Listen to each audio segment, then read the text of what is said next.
ሰላም ክቡራት ተኸታተልቲ ቻነልና እስቲ ነዚ ዝብለኩም ዘለኹ ነገር ኣብ ኣእምሮኹም ሰኣልዎ። ሎሚ ሸት ኣብ ገዛኹም ኣለኹም፣ ማዕፆኹም ቆሊፍኩም፣ መጋረጃኹም ሸፊንኩም፣ ንበይንኹም ከም ዘለኹም ኣሚንኩም ኮፍ ኢልኩም ኣለኹም። ሓደ ሓሳብ ናብ ኣእምሮኹም ይመጽእ፣ ብዛዕባ መንግስቲ፣ ብዛዕባ ናፃነት ወይም ድማ ብዛዕባ ትፈትውዎ ሰብ ክኸውን ይኽእል እዩ። ግን ሃንደበት ማዕፆኹም ይስበር፣ ፖሊስ ናብ ገዛኹም ይኣቱ፣ ብረት ኣብ ግንባርኩም ቀኒዑ ትርእዩ። ስለምንታይ? ምኽንያቱ እቲ ኣብ ኣእምሮኹም ዝሓሰብኩሞ ሓሳብ ገበን ኮይኑ ስለ ዝተረኸበ እዩ። እወ ዝኾነ ቃል ኣይተዛረብኩምን፣ ዝኾነ ጽሑፍ ኣይፀሓፍኩምን፣ ግን ሓሲብኩም ኢኹም።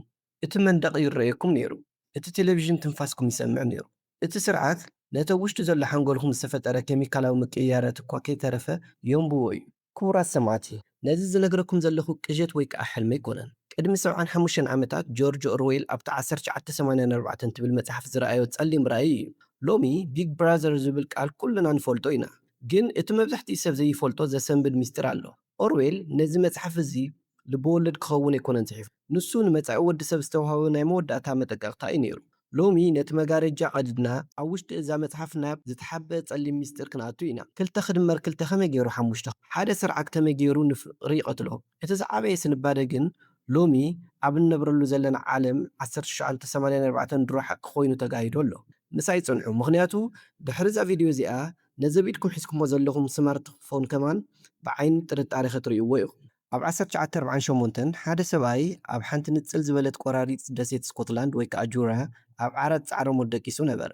ስሙ ኤሪክ ኣርተር ብሌየር ይበሃል። ዓለም ግን በቲ ናይ ብርዒ ስሙ ጆርጅ ኦርዌል ያጥፍኦ። ሳምቡኡ ብሕማም ቲቢ ወይ ከዓ ትበርክለስ እናተበልዐ እንዳሃለወ ደም እናተፍአ ከሎ ሓኻይም ካብቲ ጽሕፈት ክዓርብ ይምኽርዎ ነበሩ። ንሱ ግን ኣይሰምዐን። ናይ መወዳእታ ትንፋሱ ተጠቒሙ ሓደ ዓቢ መልእኽቲ ንዓለም ክሕልፍ ገበረ። እታ ጆርጅ ኦርዌል ዝፀሓፋ መጽሓፍ ብዛዕባ ዊንስተን ስሚዝ እያ ትዛረብ። ዊንስተን ኣብ ሓንቲ ኦሺንያ እትበሃል ሃገር ይነብር ነበረ። ኣብዛ ሃገር እዚኣ ሓሶት ከም ሓቂ፣ ጽልኢ ከም ፍቕሪ፣ ኩናት ድማ ሰላም እዩ ኮይኑ ዝርአ። ነታ ሃገር ዝመርሕ ነበረ ድማ ቢግ ብራዘር ይበሃል። መዓስ ከም ዝተወለደ ዝኾነ ሰብ ዘይፈልጦ፣ መዓስ ከም ዝመውት እውን ዘይፍለጥ ሓደ ስቱር ሓይሊ እዩ። ብዙሓት ሰባት 1984 እዛ መጽሓፍ እዚኣ ማለት እዩ ብዛዕባ ኮሙኒዝም ወይ ከዓ ፋሺዝም እያ ትዛረብ እዮም ዝብሉ። ግን እቲ ላዕለዋይ ቆርበት ጥራሕ ይኸምኡ ማለት እውን እቲ ከቨራ። ኦርዌል ብዛዕባ እቶም ብሽም ድሕንነት ወይ ከዓ ምዕባለ መጺኦም ንኣእምሮኹም ብኣልጎሪዝም ማሕበራዊ መራኸብታት ዝቆጻጸርዎ ስጡር ሓይልታት እዩ ዝነግረና። እዛ መጽሓፍ እዚኣ ብዛዕባ ሞት ናይቲ ውሽጣዊ ሰብ ወይ ከዓ ዘ ዴዝ ኦፍ ዘ ኢንዲቪዥዋል ሶል እያ። ኦርዌል ነዛ መጽሓፍ እዚኣ ካብ ባዶ ይፈጠራል። ንሱ ባዕሉ ኣብ ውሽጢ ሓዊ ዝተጠበሰ ሰብ እዩ ነይሩ። ብ1930ታት ኣብ እስጳኛ ዝተኻየደ ሕድሕድ ኩናት ወይ ከዓ ስፓኒሽ ሲቪል ዋር ተሳቲፉ ነበረ። ኣብኡ ድማ ሓደ ዘሰንብድ ሓቂ ብዓይኑ ረአ። ሓቂ ብፖለቲካዊ ረብሓ ክቕየር ከሎ ማለት እዩ። ጋዜጠኛታት ብዛዕባ ዘይተኻየደ ውግእ ዓወታት ክሓፍሱ ረአ። ጀጋኑ ሰባት ብሃንደበት ከም ከዳዓቲ ቆፂሮም ኣብ ታሪክ ክድምሰሱ ረአየ። ታሪክ ብሰዓርቲ ይፀሓፍ ዝብል ምስላ ጥራይ ዘይኮነስ ታሪክ ኣብ ቅድሚ ዓይኑ ከም ፀባ ክሕለብን ከም ሓመድ ክልወስን ረአየ። ድሕሪ እዚ ናይ ሂትለር ጀርመንን ናይ ስታሊን ሶቪየት ሕብረትን ወይ ከዓ ሩስያ ምስ መፃ ኦርዌል ሓደ ሓድሽ ዓይነት ኣመራርሓ ከም ዝተፈጠረ ተገንዘበ። ቶታሊታሪያኒዝም ወይ ከዓ ፍጹም ምልካዊ ስርዓት ማለት እዩ። እዞም ስርዓታት እዚኦም ሃብቲ ጥራሕ ኣይኮኑን ዝደልዩ ነይሮም፣ ግዝኣት ጥራሕ ኣይኮኑን እውን ዝደልዩ ነይሮም። ንሳቶም ንነፍሲ ወከፍ እዮም ዝደልይዋ ነይሮም። ኦርዌል እምበኣርከስ እዚ ስርዓት እዚ ክሳብ መወዳእታ እንደደኣ ኸይዱ ዓለምና እንታይ ክትመስል ትኽእል እያ ዝብል ሕቶ ሓቲቱ እዩ ነዚ 1984 ጽሒፍዋ። እቲ መጽሓፍ መጀመርታ ዘ ላስት ማን ኢን ዩሮፕ ወይ ከዓ ናይ መወዳእታ ሰብ ኣብ ኤውሮጳ ክበሃል ነይርዎ። ስለምንታይ? ምኽንያቱ ዊንስተን ስሚዝ እቲ ናይ መወዳእታ ሓቂ ክዝክር ዝኽእል ሰብ ስለ ዝነበረ እዩ። እምበኣርከስ ክቡራት ተኸታተልትና ሕጂ ናብቲ ዝዓመቑ ምስጢር 1984 ክንኣቱ ኢና። እቲ ስርዓት ወይ ከዓ ዘ ፓርቲ 3 ዓይነት ዓበይቲ መሳርሕታት ኣለውዎ። እዚኦም እቶም ነዛ መጽሓፍ ዘመናዊት ስግኣት ዘለውዋን ዝገብርዋ ስቱራት ሓቅታት እዮም። 1 ዕጥፊ ሓሳብ ወይ ከዓ ደብልቲንግ። እዚ ማለት ክልተ ዝተጋጨው ሓሳባት ብሓንሳብ ኣሚንካ ምቕባል ማለት እዩ። ንኣብነት እቲ ስርዓት 2 ክድመር 2 ይኸውን 5 ክብለካ ከሎ ንስኻ ድማ ኣብ ኣእምሮኻ 4 ምዃኑ እናፈለጥካ ግን ድማ ነቲ ሓቂ 5 ምዃኑ ተኣምን። እዚ ከመይ ገይሩ ይኸውን? ብፍርሒ ኣእምሮኻ ነቲ ፍርሒ ንምህዳም ነቲ ሓቂ ክኽተሎ ይመርጥ። ሎሚ ኣብ ዘመናዊ ሚድያ ፌክ ኒውስ ክነግስ ከሎ ሓደ ሰብ እዚ ሓሶት ምዃኑ ፈልጥ እየ ግን ድማ ከኣምኖ እየ ክብል ከሎ ነዚ ናይ ኦርዌል ደብል ቲንክ ኢና ንርኢ ዘለና። እቲ ካልኣይ ድማ ኒውስ ፒክ ወይ ከዓ ሓዱሽ ቋንቋ ይበሃል። ኣብ ዓለም ብምሉእ ቋንቋታት ቃላት እንዳወሰኹ እዮም ዝኸዱ። ኣብ ኦሽንያ ግን ቋንቋ ወይ ከዓ ኒውስ ፒክ ቃላት እናነከየ እዩ ዝኸድ። ዓላምኡ እንታይ እዩ? ንኣብነት ናጽነት ወይ ከዓ ፍሪደም ዝብል ቃል እንተተደምሲሱ ሰባት ብዛዕባ ነፃነት ክሓስቡ ኣይክእሉን እዮም። ምክንያቱ ሓሳብ ብቓላት እዩ ዝህነፅ። ቃላትካ እንተ ደኣ ፀቢቡ ኣእምሮኻ ይፀብብ። ነዚ ምስጢር እዚ ዝተረድእ ስርዓት ድማ ንኣእምሮኻ ብምቁፅፃር ቃላትካ ይቆፃፀር። ሳልሳይ ዘ ሚሞሪ ሆል ወይ ከዓ ጉድጓድ ዝኽሪ ዊንስተን ኣብ ሚኒስትሪ ሓቂ ወይ ከዓ ሚኒስትሪ ኦፍ ትሩዝ እዩ ዝሰርሕ። ስርሑ ድማ ሓቂ ምዝርጋሕ ዘይኮነስ ሓቂ ምድምሳስ እዩ። ትማሊ ዝነበረ ዜና ምስ ናይ ሎሚ ረብሓ መንግስቲ እንተዘይተስማዕሚዑ ዊንስተን ነቲ ናይ ትማሊ ጋዜጣ ኣቃፂሉ ሎሚ ሓዱሽ ታሪክ ይፅሕፍ። እቲ ንሕሉፍ ዝቆፃፀር ንመፃኢ ይቆፃፀሮ፣ መፃኢ ዝቆፃፀር ድማ ንሕሉፍ ይቆፃፀሮ ይብል እቲ ስርዓት። ታሪክ እንተዘይብልካ መንነት የብልካ። ንስኻ ድማ በቃ ከም ቆፅሊ ኣብ ንፋስ ኢኻ ትኸውን ዘለኻ ማለት እዩ። ክቡራት ተኸታተልትና እምበኣር ሕጂ ከዓ ብዛዕባ ታሪክ ዊንስተን እየ ክነግረኩም። ኣብ ማእኸል እዚ ኩሉ ፀልማት ኣብ ከተማ ኦሺንያ እንዳነበረ ከሎ ዊንስተን ሓንቲ ብርሃን ኣብ ሂወቱ ትጭብጭብ። ንሳ ድማ ፍቕሪ እያ። ዊንስተን ንጁልያ ትበሃል ጓል ይራኸባ። ኣብታ ዝኾነ ዓይነት ስምዒት ከም ገመን ዝቑፀረላ ሃገር እዞም ክልተ ሰባት ይፋቐሩ። ፎረም ፖለቲካዊ ሰውራ እዩ ነይሩ። ምክንያቱ ነቲ ስርዓት ሰባት ንቢግ ብራዘር ጥራሕ ከፍቅሩ እዮም ዝደልዩ። ካልእ ዝኾነ ዓይነት ፍቕሪ ነዚ ስርዓት እዚ ከም ሓደጋ እዩ ዝውስድ። ዊንስተን ንጁልያ ንሕና ክንመውት ኢና ግን ኣይንከዳድዕን ኢና ኢሎም ቃልኣቱ። ንሳቶም ብሂወት ክነብሩ ከም ዘይኽእሉ ይፈልጡ እዮም። ግን እቲ ስርዓት ንልብና ክቕይሮ ኣይክእልን እዩ ዝብል ተስፋ ነይርዎ።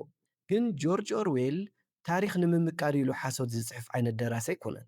ነዚ ዝዓበየ ስንባደ ናይዛ መፅሓፍ ኣብ መወዳእታ እዩ ዝመፅእ። ዊንስተን ተታሒዙ ናብ እቲ ኩሉ ሰብ ዝፈርሖ እስር ቤት ሩም 101 ወይ ከዓ ክፍሊ 101 ኣቱ። ኣብዛ ክፍሊ እዚኣ ነፍሲ ወከፍ ሰብ ነቲ ዓለም ዝኸፍአ ደረጃ ዝፈርሖ ነገር እዩ። ስለዚ ነቲ ኣብ ዓለም ዝኸፍአ ደረጃ ትፈርሖ ነገር ድማ ገጥመካ። ዊንስተን ድማ እቲ ዝፈርሐን ዝነበረ ኣብ ዓለም ኣናፁ እየን ነይረን። እቲ መርማሪ ነዘን ኣናፁ ቆፎ ከፊቱ ናብ ዊንስተን ገፅ የፀግዖ። ዊንስተን ድማ ይጫድር። ንዓይ ኣይኮነን ንጁልያ ግበሩላ፣ ንዓይ ኣይኮነን ጁልያ ባዕላ እያ ንዓይ ሕደጉን እንዳበለ ኣዝዩ ይጫድር። ዊንስተን ልቡ ተሰበረ፣ ፍቕሩ ተደምሰሰ። እቲ ስርዓት ንስግኡ ጥራይ ዘይኮነስ ነታ ልብና ኣይክቕይርዋን እዮም ዝበሉ ውሽጣዊት ክፍሉ እውን ቀተላ። እዚ እቲ ስትራቴጂ። ፍርሒ ኩሉ ግዜ ካብ ፍቕሪ ከም ዝብርትዕ ኦርዌል የርእየና። ኦብሪየን ከዓ እቲ ንዊንስተን ዘሳቂ መኮነን ሓደ ዓሚቕ ፍልስፍናዊ ሓቂ ይነግሮም። ዊንስተን ስለምንታይ ኢኹም ስልጣን ትደልዩ? ንህዝቢ ንምሕጋዝ ድዩ ኢሉ ይሓቱ። ኦብሪየን ግን ይስሕቕ። ንሕና ስልጣን ንደሊ ምእንቲ ስልጣን ባዕሉ ኢና። ስልጣን መሳርሒ ኣይኮነን፣ ስልጣን ሽቶ ወይ ከዓ ጎል እዩ ይብሎ። ኦብሪየን ወሲኹ መጻኢ ዓለም እንታይ ከም ትመስል ክትፈልጥ ተደሊኻ ሓንቲ ጫማ ንሓንጎል ወዲ ሰብ ንዘለዓለም ክትረግፆ ከላ ሰኣል ይብሎ። እዚ እቲ ዝለዓለ ስነልቦናዊ ራዕዲ ወይ ከዓ ሳይኮሎጂካል ቴረር ትንተና እዩ። እቲ ስርዓት ንሰብ ዝቐትሎ ስለ ዝተቃወመ ኣይኮነን። ቅድሚ ምቕታሉ ግን ነቲ ሰብ ክሰብሮ መንነቱ ከሕድጎ ክሳዕ ፍቓዱ 2 ክድመር 2 ይኸውን 5 ምዃኑ ኣሚኑ ንቢግ ብራዘር ዘፍቅር ክገብሮ ስለ ዝደሊ እዩ። እዚ ፍልስፍና ሶልፒሲዝም ይበሃል። ሓቂ ኣብ ደገ ዘይኮነስ ኣብ ኣእምሮ ጥራይ እያ ዝብል እምነት እዩ ዘለዎም።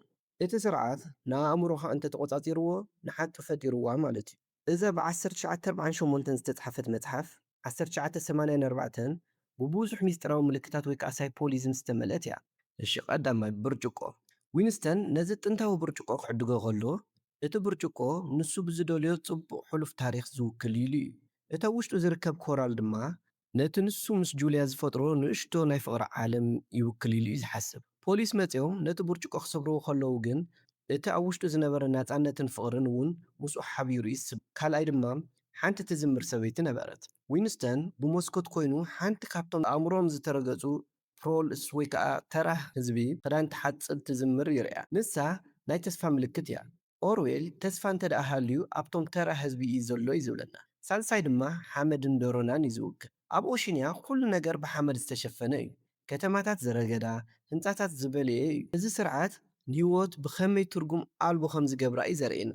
ስልጣን ጥራይ ኣብ ዘለዎ ዓለም ፅባቐ ቦታ ከም ዘይብሉ ማለት እዩ። ሓራይ በሉ ሕጂ ድማ ናብቲ ዝዓበየ ምስጢርን ስንባዴን ናይዛ መፅሓፍ እዚኣ ክንመፅእ ኢና። ጆርጅ ኦርዌል ዝተንበዮ ትንቢት ድሮ መፂእ ዶ ይኸውን? ኦርዌል ቴሌስክሪንስ ወይ ከዓ ቴሌቭዥናት ኩለን ዘርእያን ዝሰምዓን ቴሌስክሪንስ ኢሉ ይፅውዐን። ሎሚ ንሕና ስማርትፎንስ ንብሎም ማለት እዩ። እቲ ፍልሊ እንታይ ይመስለኩም? ብ1984 እቲ ስርዓት ነቲ ካሜራን ብግደብ ገዛኻ እዩ ዝተኽሎ። ኣብዚ ሕጂ ዘለናሉ 2026 ዘመንና ግን ንሕና ብፍቓድና ብገንዘብና ገዚእና ኣብ ጁባና ሒዝናዮ ንዘውር ኣለና። ማሕበራዊ መራኸብታት እንታይ ከም ትፈትዉ፣ እንታይ ከም ትፀልኡ፣ መዓዝ ከም ትድግሱ ካብ ኣዴኹም ነቦኹም ንላዕሊ ይፈልጡ። ንሳቶም ብሴሜቲክ ኮንቴክስት ወይ ከዓ ኣልጎሪዝም ኣቢሎም ነቲ ንስኹም ክትሰምዕዎ ትደልዩ ጥራሕ እዮም ዝብኹ። እዚ ደብል ቲንክ ብዘመናዊ መልክዑ ማለት እዩ። ንሕና ብፍቓድና ንናጽነትና ንሸጥ ኣለና። እቲ ቢግ ብራዘር ሓደ ሰብ ኣይኮነን፣ ንሱ እቲ ንሕና ዝፈጠርናዮ ሲስተም እዩ ኣብዚ ሕዚ ሰዓት። ነዚ ንምፍላጥ ካብ 1000 መጽሓፍቲ ምምሃር ንላዕሊ ዋጋ ኣለዎ። ኦርዌል ፈሪሕዎ ዝነበረ ሓቂ ብሓይሊ ምድምሳስ እዩ ነይሩ። ሎሚ ግን ሓቂ ብሓይሊ ኣይኮነትን ጠፊኣ። ሓቂ ኣብ ማእኸል ባሕሪ ናይ ሓበሬታ ጠሊቓ እያ ጠፊኣ ዘላ። ክቡራት ተኸታተልትና፣ ካብዚ ጸሊም ራእይ እዚ እንታይ ዓቢ ትምህርቲ ክንወስድ? ፈላማይ ቋንቋኹም ተኸላኸሉ። ቃላትኩም እንተሓቲሩ ሓሳብኩም እጸብብ። ኣንበብቲ ሁኑ፣ ዓሚቕ ቃላት ተጠቐሙ፣ ምኽንያቱ ቋንቋኹም መሳርሒ ናጽነትኩም እዩ። ቀጺሉ ድማ ኩሉ ሻዕ ንሓቂ ድምፂ ሁኑ። ዊንስተን ናጽነት ማለት 2 ክድመር 2 ይኸውን 4 ምዃኑ ምዛራብ ምኽኣል እዩ ይብለና። ሎሚ ዓለም ሙሉእ ብምሉእ ኣይፋልን 5 እዩ እንተበለትኩም እኳ ነቲ ሓቂ ኣይትጥለምዎ። እቲ ሳልሳይ ድማ ካብቲ ዲጂታል ኖይዝ ውፁ። ሓሓሊፍኩም ስልክኹም ኣጥፍኡ። ምስ ርእስኹም ስቕ ኢልኩም ከፈሉ። እቲ ስርዓት ነቲ ስቕታኹም እዩ ዝፈርሖ፣ ምኽንያቱ ኣብ ስቕታ እዩ ሓሳብ ዝፍጠር። እምበኣርከስ ክቡራት ተኸታተልትና፣ ናብ መወዳእታ እታ መጽሓፍ ክወስደኩም ከለኹ ዊንስተን ኣብ ሓደ ካፌ ኮፍ ኢሉ ጂን ይሰቲ ኣሎ። ናብቶም መንደቕ ዘሎ ስእሊ ናይ ቢግ ብራዘር ገጹ ድማ ይጥምት። ድሕሪ እዚ ኩሉ ዝሐለፎ ስቓይን ወጽዓን ዊንስተን ሓደ ነገር ድማ ይኣምን። እሱ ድማ ኣይ ላቭድ ቢግ ብራዘር፣ ንቢግ ብራዘር ኣፍቂረዮ ዝብል እዩ ነይሩ። እዚ እቲ ኣብ ታሪክ ስነ ጽሑፍ ዝኸፍአን ዝሐዝንን መወዳእታ እዩ። ዊንስተን ስጋዊ ሞተ ኣይሞተን፣ ግን ነፍሱ በቃ ሞይታ እያ። ምኽንያቱ ድሕሪ እዚ ኩሉ ስቓይን ወጽዓን ዘሕለፎ ተመሊሱ ነቲ ሲስተም ምፍቃሩ ማለት እዩ። ጆርጅ ኦርዌል ነዚ መወዳእታ እዚ ዝፀሓፎ ንዓና ተስፋ ንምቑራጽ ኣይኮነን። ንሱ ነዚ ዝፀሓፎ እዚ እዩ እቲ ዝመጽእ ዘሎ ጸልማት ተበራበሩ ንኽብለና እዩ። ዊንስተን ተሸኒፉ ክኸውን ይኽእል እዩ፣ ግን ንሕና ኣይተሸነፍና። ንሕና ገና 2 ክድመር 2 ይኸውን 4 ምዃኑ ክንዛረብ ንኽእል ኢና። ንሕና ገና ክነፍቅር፣ ብነጻነት ክንሓስብን ክንጽሕፍን ንኽእል ኢና።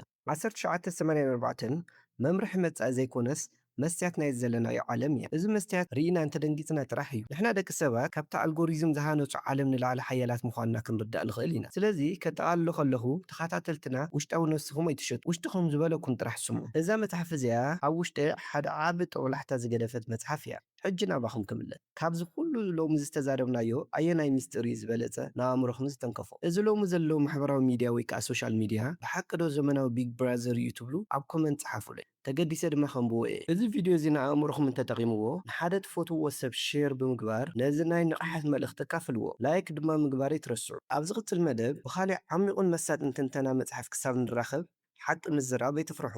ኣእምሮኹም ካብ ቢግ ብራዘር ሓራ ግበሩ። ሰላም ደሓን ቀንዩ።